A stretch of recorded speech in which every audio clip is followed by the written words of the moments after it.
అమర్నాథ్ రెడ్డి గారు పలమనేరు లేరా? జీరో ఎవరు ఉంది? అదే చెప్తున్నా. అమర్నాథ్ రెడ్డి గారు లే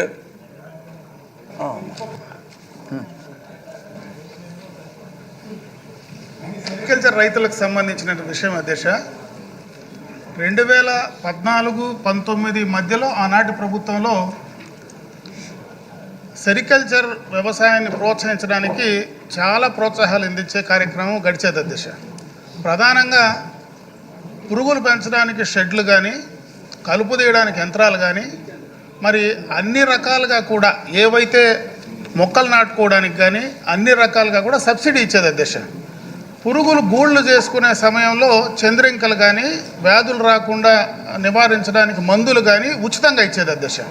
ఇంకొక ప్రధానమైనటువంటి అంశం దీంట్లో పండించినటువంటి గూళ్ళకు ప్రతి కేజీకి 50 రూపాయలు ఇన్సెంటివ్ అప్పట్లో ఆ ప్రభుత్వం ఇచ్చేది అధ్యక్ష. అయితే 2019-24లో జరిగినటువంటి ప్రభుత్వంలో ₹1 కూడా ఇన్సెంటివ్ ఇవ్వడం కానీ ఆ సబ్సిడీస్ కొనసాగించడం కానీ జరిగినటువంటి సందర్భం లేదు అధ్యక్ష.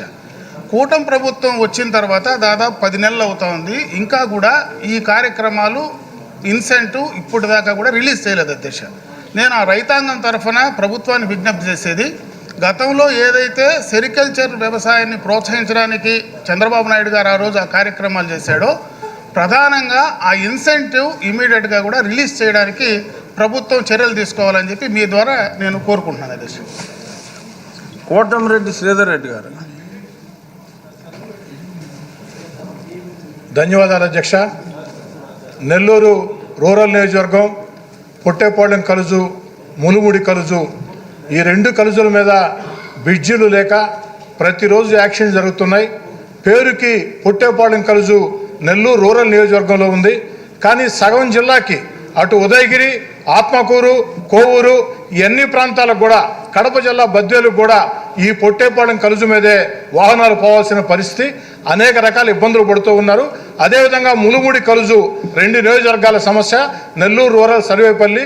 దయచేసి అధ్యక్ష, ఈ పొట్టేపాళెం కలుజు మీద, ములుముడి కలుజు మీద బ్రిడ్జీలు కట్టాలంటే కేవలం 7 కోట్ల రూపాయల నిధులు సరిపోతాయి.